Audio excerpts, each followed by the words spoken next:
Yeah, no, everyone seems to be in good health. We arrived over yesterday afternoon, so we just went out and did a very, very light little walkthrough yesterday.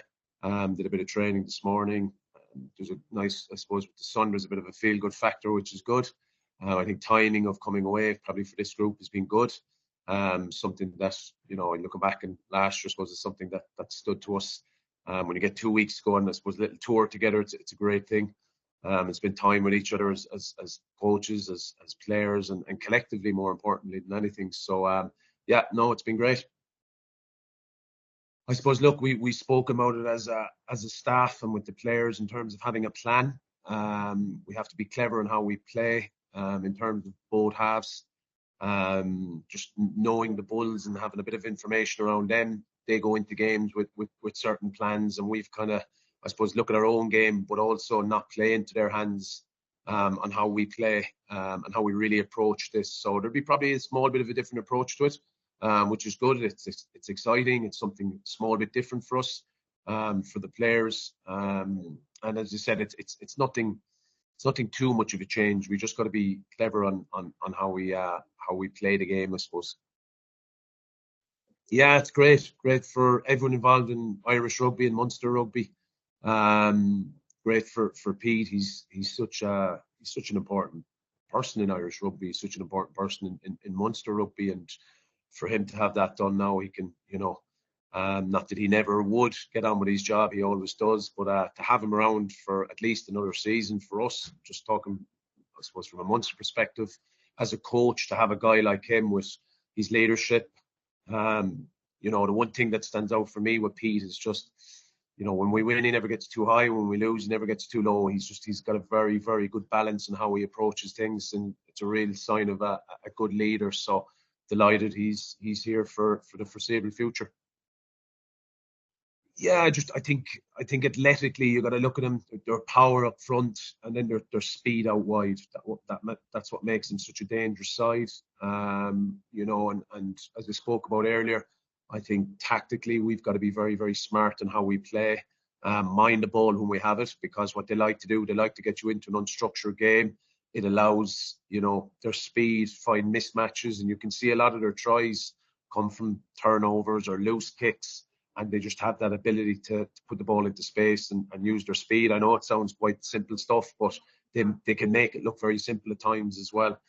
So they're incredibly dangerous side, as we know. They're a team that score a lot of tries, particularly, as I said, when the game is broken up a bit. So we need to mind the ball well this weekend.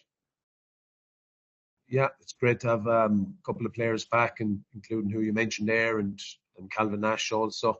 Really important players, I suppose, to any squad, wouldn't they be? They're literally all international players, so it can only strengthen you, and we'll need everything down here in terms of who the opposition are, the 2 games we've ahead of us, the conditions, etc. It's going to take, we've 30 on the squad with us here. It's going to take everybody, because I suppose when you play in altitude, it's 1 to 80 minutes. There's no let up, and they've shown what they can do in a short space of time within, a 5-minute block, their ability to score tries. So to have that, I suppose, quality back in is huge.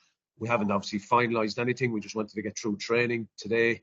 We'll have an update with the medics later on, but everyone looked like they were on the right road today. So hopefully we'll be able to put our best foot forward for selection for this weekend, and see what comes out of that then for the following week.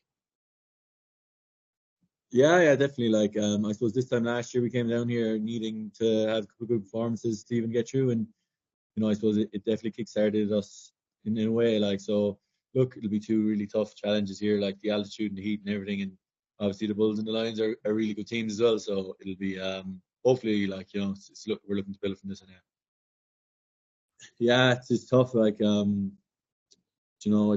your lungs be burning pretty quickly. So I suppose we've kind of been training there few days, just trying to get used to it best we can, and I suppose it will be a challenge, definitely. There's no avoid it, so we just have to get on with it and just drive on, I suppose that's probably a biggest thing, yeah, look, I suppose we're hugely disappointed to go out. In fairness, Northampton are a good team, and I suppose reviewing, we probably did leave a few chances behind us, and not making any excuses for any of the sickness and stuff, etc. But you know, there was still a chance there to win it, and I suppose we looked at that, reviewed it, and I suppose all we can do now is just try to get better from it, like, and you know, keep going forward, focus on the URC now. Yeah, look, I suppose you look at their pack, like they're hugely physical, like they're all big men. I suppose dealing with that is probably one of our biggest things now, like trying to deal with their physicality, because you know they are big men, like, and they have a lot of speed out wide as well. So I suppose dealing with the gain line first, anyways, are probably our biggest thing.